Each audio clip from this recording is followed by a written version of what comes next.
I want to know why the camera crew's out there. Yeah, well, it can't be good, whatever it is. I want to know why you're saying that, Mr. Negativity. Look, I'm just trying to keep my head low, okay? All right. It's not always about you, Phil, you know what I mean? They're probably here because they see me on Marcus's YouTube show and they want to do a story on me. Yeah, whatever. They're here for my IRS thing, all right? And just don't pay any attention and maybe they won't notice, okay? I'm going to go out and see what they want. No, you're not. You're not going to draw any attention to us, okay? You're just going to sit here and be quiet and not do anything, okay? All right. Just relax, okay? So, Chad, it's really good to have you guys here from Cornerstone Television. I appreciate you coming and being here and using the place. It's great being here. Anything for his place. Oh, well, thanks. Hey, how's the mocha lattes? These are amazing, really Its tender. reputation preceded itself, and it's excellent. Yes. You know, I appreciate that, and you know what, you guys, anytime you want to come back and do some kind of interview or something, and I appreciate you doing this interview with my good friend Ray. That is a good thing. We're glad. And this is I know Ray's got the church. What's he doing? We're actually here to do a story on a production that goes on alongside his church, which is called Highway to Heaven. It's an alternative for Halloween. Oh, it's that Halloween thing. Yes. Ah, very cool. It's really very good. Cool. Excellent. Yeah. What? Don't be afraid, anybody. It's me, Marcus.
To the men and women of the United States Armed Forces, the USO delivers the joys and comforts of home. Even out here. Find out how you can help at USO.org. The USO, until everyone comes home.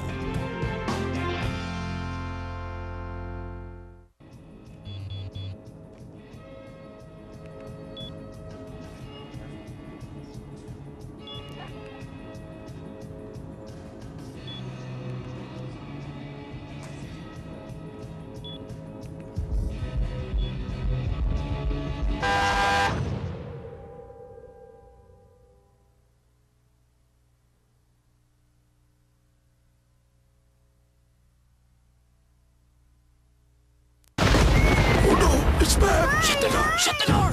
Not again! It's too big to stop! I can't keep it out! More rain! I can't stop weeping! My friend down the street got drained, braced, and waterproofed from J&D Waterproofing. He has a whole new lease on life. Basement water problems? Don't cry. Call 1-800-VERY-DRY. Oh, that can't be good. Call J&D Waterproofing. So, Marcus. You look funny, Tim. Not as funny as you. What's this all about? See, I knew you'd have a sense of humor about this. See, me and Louie decided to dress up for Halloween. You know, we just have a little fun. Hold on. Hey, Louie, why don't you come out the back and show Tim your costume? No. Listen, we've got customers here. We got people we got to wait on. I've got things to do. No. Oh, okay.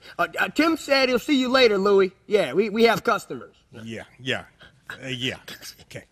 What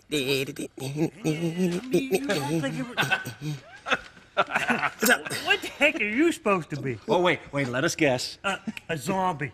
No. Come on, man. He's a big YouTube star. It's got to be more than that. You guys are hilarious. Me and Louie decided to dress up for Halloween. You know, we just have a little fun. Calm down. I got news for you, buddy.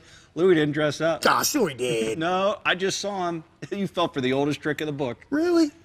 Man. You know what? You picked the worst day to dress like an idiot. We got a camera crew here today. See, they're here to interview me. See, I told you I get right. discovered. They see me on your YouTube station, and they want to do a story on me. You guys are both confused. They're here because they weren't trying to do a story on me, all right? What are you, paranoid? Yeah, right. Just keep it quiet, okay? Okay, no. Don't draw attention to us. You know they're talking to me. Hey, Ray. Hey, Tim. Man. Good to see you. Hey, good to see you. I appreciate you coming in and doing this, man. This makes my life a lot easier, getting all this PR. Do you know Michele and Chad? Yeah. This is Michele Newell. Hi, it's so nice to meet you. Chad? Good to see you. Going on about now? You know, Tim is a Christian, you know. So what? What do you mean, so what? Christians don't like Halloween. Come on, I mean, who doesn't like Halloween? I mean, you get to dress up and pretend to be somebody else. I mean, it's kind of like actors. Well, you know how all them actors are shady characters. Oh, look, all I know is when you're a kid, you dress up and you get candy. Now, when you're an adult, you wear a costume, and the better your costume is, the more the ladies like you. Tim's not going to care about any of that. You know, he's not going to like it. His customers aren't going to like it. If you were smart, you would go in the back and put your regular clothes on. Well, Mr. Smart Guy, I didn't bring any regular clothes because I'm filming the Halloween edition of my show, Cooking with Chef Marcus, and I'm going to a party after work. Tim is going to be, I'm telling you, you're in big trouble, buddy. Big trouble. I'm just having a little fun. Tim knows that. Just wait and see. Yeah, we'll wait and see.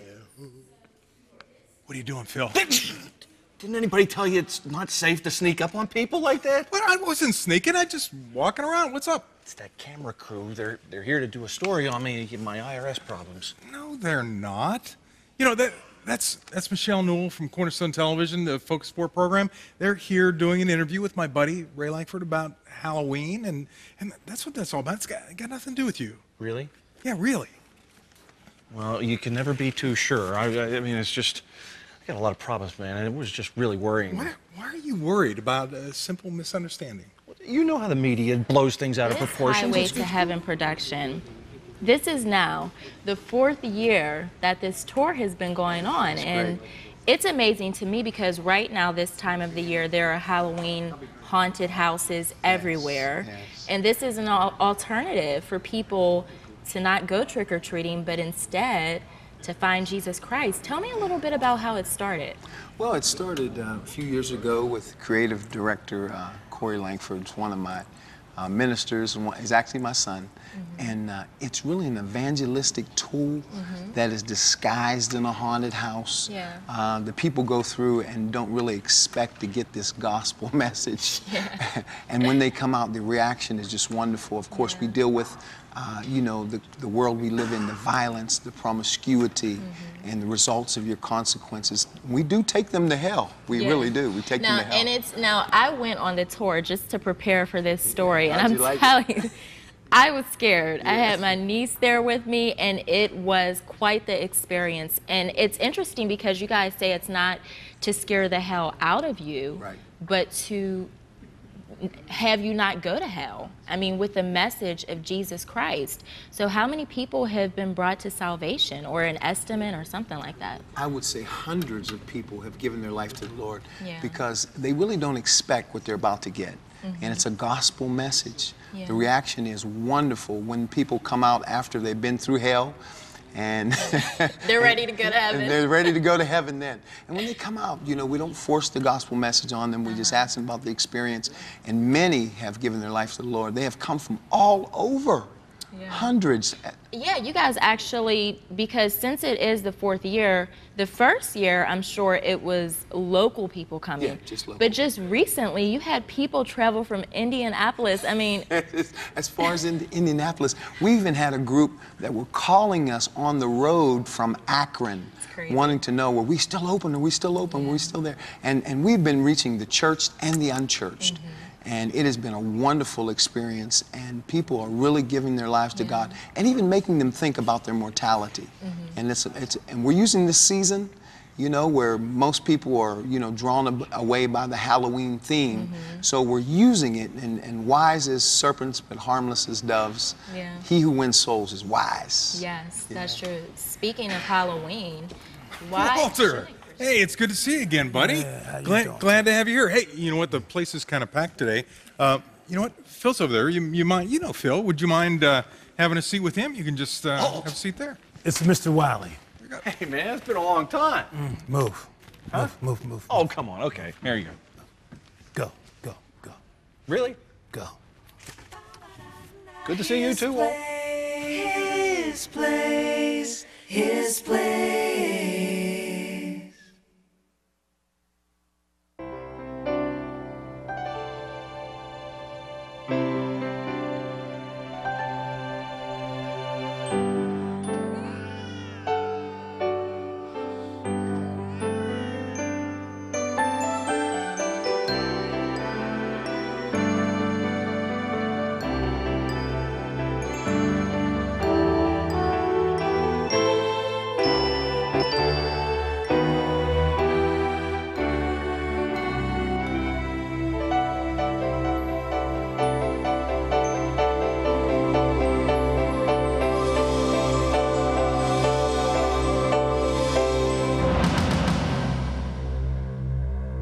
That's all over.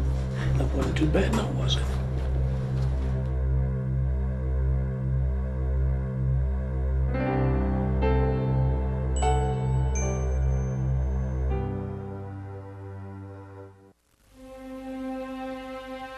Andy's a young veteran who was injured in Iraq. What PVA did for Andy was make sure the only thing he had to worry about was rehabbing, getting better.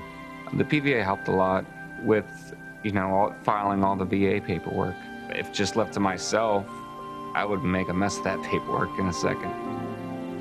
I like getting benefits for veterans who didn't know they were entitled to a housing grant or an auto grant.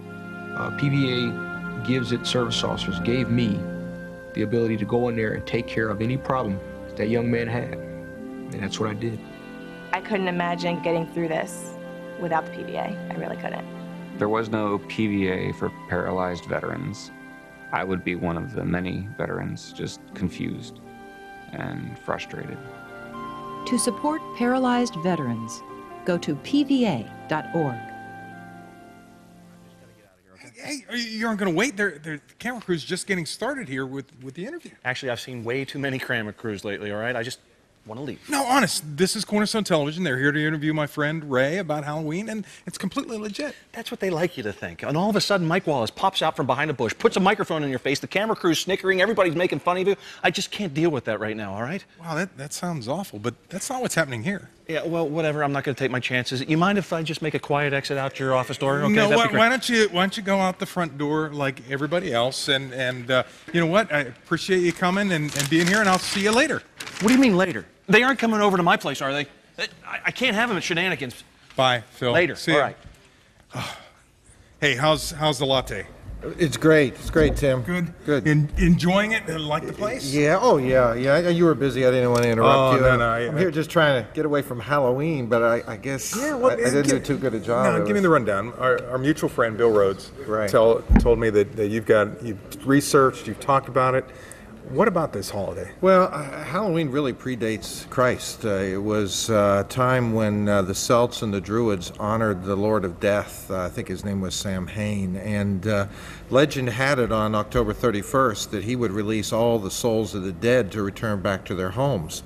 And they went back and expecting entertainment and refreshment, and if they weren't treated properly, well, that's where the whole trick-or-treat idea came from. And so the people expecting these spirits to come back would build bonfires, and many of them would dress in animal skins and animal heads, kind of where we get the costume tradition from. And then the Romans came along and kind of combined it with a celebration to their goddess Pomona. And this was the god of trees and fruit, and so this is where you get the apples and all the treats there. Yeah, and it was kind of a time of decay, and the harvest was finished, and there was more darkness, and it was just just not very good in its inception. And so, you know, the early settlers, even when they came here, being very biblically based, forbid any Halloween celebration. Now this is the second most. There is more money spent on this holiday than any other holiday except for Christmas. Right. And so everybody's into it, and you've got these,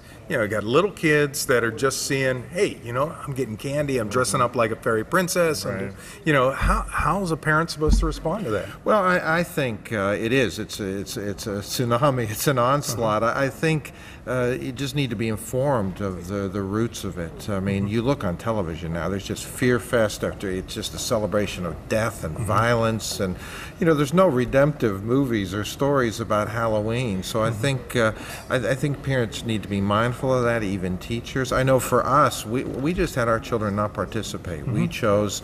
We'll go out and buy them candy. We didn't need to actually participate. I know most people don't go that far, but I think just to be mindful of its roots. It is something we need to be cautious as we approach. It is not as innocent as appears on the surface. Now, John, you talk to people about this all the time. You've talked to them when you're you know, doing freelance before you were pastoring full time about this time. What do you say to people? I mean, because you know, when people first, you know, get involved with the church, or they just start to have kids, they're remembering. I mean, I remember as a kid going trick-or-treating, and you know, the devil didn't jump on me or anything. But when you're talking to parents who that's their memory, they're reminding of a day gone by when people the neighbors would all come out, and you'd meet one another and celebrate Halloween. Why isn't it good to be a part of this kind of Halloween? Because I know a lot of Christians feel like all I'm doing is trick-or-treating. There's nothing wrong with it. But essentially, there's a deeper meaning to Halloween. So could you elaborate on that a little bit? Sure. We believe, you know, that Halloween is a glorification of the spirit of the enemy. And a negative cast has been over the whole season. And we believe that it glorifies the enemy and evil spirits, and we as Christians, that is not the way we live our lives. We live our lives to glorify God. But yet in this season, we use this particular tool as an evangelistic tool, as people come in thinking it is one thing, but they get a gospel message. But they get another. Because to be totally honest, it really resembles that of a haunted house. I mean, when I walked inside, I was thinking, whoa, like I was running out of hell. Let me get out of here. It's very similar, but it's good that you guys do have that type of message. Is it too much for younger kids to go to? What do you think about that? Well, some of the younger kids, we don't allow them to go to hell because it's very intense. And so we leave them in another room until their parents come, and then they escort them into heaven. But the reaction has been fantastic, and people have really been brought to a place to even think about their mortality. And we know that God is getting the glory out of it. Now, we do know that there's been so much violence happening in the city. I mean, really, it is getting so heavy right now. Yeah. And I know that your ministry is located in Hazelwood. Oh, yeah. So, of course, that's a community where there are people on the streets probably getting into things that they shouldn't be getting into. Oh. Do you sense that this production is really impacting your community? I really believe that it is, because we are in a community that is associated with some violence and some gang violence, and we just believe God is bringing a sense of peace to that community. But in all of that, even through some of the scenes, we bring them to real life experience, real life issues, and a lot of them come out seeing themselves and make a turn in their life. There are so many comments when they come out, I'm not going to hell, I don't want to go to hell, and I saw myself. There were even ladies that come in and can't finish the tour. Some people get stuck in hell. They can't get out of hell because their angel leaves them. But it is a wonderful, wonderful experience, and God is really getting the glory out of it. Yeah. Yeah, He really is. Speaking of God getting the glory, Here's your coffee. Son, what are you wearing? It's my Halloween costume. I mean, it is Halloween. I mean, come on, I'm just having a little fun. And I don't understand why everybody keeps commenting about it. I mean, Besides, look, I really want to be a star. Look, I got a YouTube channel, a lot of people like it, got a really big following. You know what? And you see that camera crew over there? See, they don't know it yet, but they're about to discover me. You know what I'm saying? See, I'm about to go over there and introduce myself, tell them I'm Marcus Dupree, I got a cooking show, cooking with Chef Marcus, you know? And how could they resist me? Matter of fact, how can anybody resist me? Fame, fortune, here I come. Because that's really what people think about. They think about, when we were kids, everybody in the neighborhood came out, walking the kids down from neighbor to neighbor and getting candy, and it's a different world. It is. So how do you explain to parents today that, maybe this isn't something you should be involved Well, with? I encourage parents to just be aware of the spiritual realities. There is something more behind this. Look at the fruit of the season. Look at the movies. Look at the violence. Look at what it promotes. Then how can we Christianize it? I mean, how can we make it different? You don't have to give out candy. You can give out something that has eternal value, some tract or something that will impact people. And maybe you choose not to participate at all. I mean, the Lord has called us to be a different people, unique people, even a peculiar people. We would not be the first to back away from some celebration or some worldly aspect that just was inconsistent with who we are as the people of God. So I have an article that people could get on my website on masking Halloween. Read it. I'm not dramatic. I don't tell people, you're not Christian if you participate, but I do urge them at least to be aware of the roots of it. And once you're aware, see how you can bring it into more of a kingdom presentation as opposed to just a blind following, like you say, of buying candy and costumes but as I said, our kids lived, they survived, and we just chose not to participate. Yeah, well, what was funny was when I was deciding for my kids, we made it was kind of rough for me because we were looking. All their friends are trick-or-treating, right? And for me, for others I'm sure it works, but for me, giving out a tract was like, okay, asking your house to get egged. Okay, all these kids, getting candy every place else, and you're getting a tract. So what we did was I took my kids and we did a celebration with them. We took them to, Dave & Buster's, Chuck E. Cheese, those kind of places, so they could have fun. I explained to them about the holiday, and there were other times in the year that they got to dress up if they wanted for different things. But it's a holiday. You can't. I don't know how it got this big. Yeah. I don't know how all of a sudden it became this big thing. The candy thing. maker certainly had something to do with it. But there's also an attractive reality behind it, that it is connected to a world system that we as Christians are called to stand against. And so we did that too. We did the Chuck E. Cheese and got other families together and really made it a family night and positive celebration of the goodness of God, and not just something that exalted fear and darkness and witches and things that, as we know, are not just innocent representations but have a spiritual reality behind them. I think that's part of it too. I think people don't really fully understand. There is a spiritual warfare going on. There's a real thing.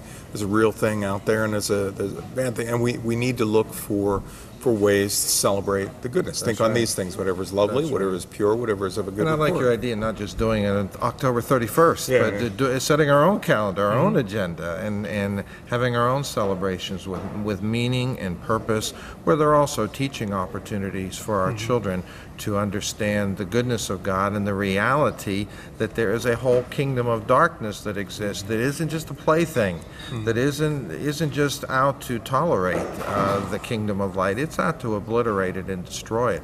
And certainly in this 21st century, we see just a flood of the occult, a flood of darkness. And so for us to use these opportunities and other opportunities to make a statement for the Lord Jesus and to stand for light, I think we need to take every opportunity that we can. Yeah, it's tough for every parent out there to look at their 4-year-old and 5-year-old and see everybody else, dressing up and doing these things, and you're saying, I don't know if this is such a great idea. There's got to be a time where where you sit down and explain to the kids, hey, this is what we understand. This is what's going on. Dress them up like Moses. What did Moses dress like exactly? He may have to wear a sign, and have to tell everybody who they are. Maybe an angel, maybe.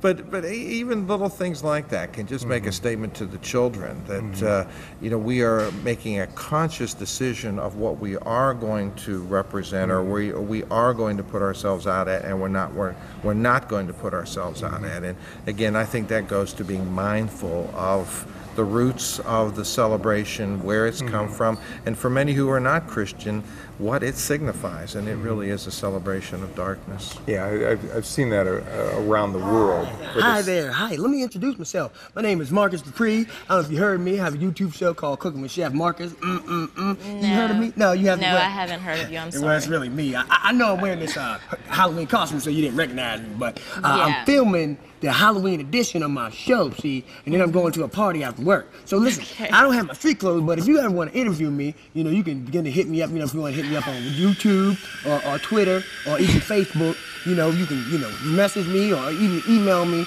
whatever way you want to stay in contact. Yes. Yeah. I'm just not sure if we'll have time to really talk to you any further about that. I'm sorry, but maybe next time. Whenever time, that's fine. It's so hard for me to take you serious too. You have this costume on. It's kind of a joke, Chad. It's I thought it was pretty funny. Just give me a second, and I'll go change if you don't mind. I can get that together. No, I think we should. Should we go, Chad? I think we should. I think it's about time for us to. Oh, what? Yeah, about that time. Yeah, we got a second. I can go to the car with y'all. We could do an interview while we're walking to the car. I'm not sure if that will be necessary. You know? Oh well, yeah. We can. You sure? We can. Yeah, but you know what? Yeah. Congrats on your show, and just keep doing it. Oh, thank you. Yeah. Okay. Sure. Well, just give me a call whenever you need. Matter of fact, I would give you a number. But I ain't got no. I'm set. I want to know what got into Marcus wearing a Halloween costume in a Christian diner with a Christian owner. I mean, what's up with that? I mean, you gonna let him have it or what?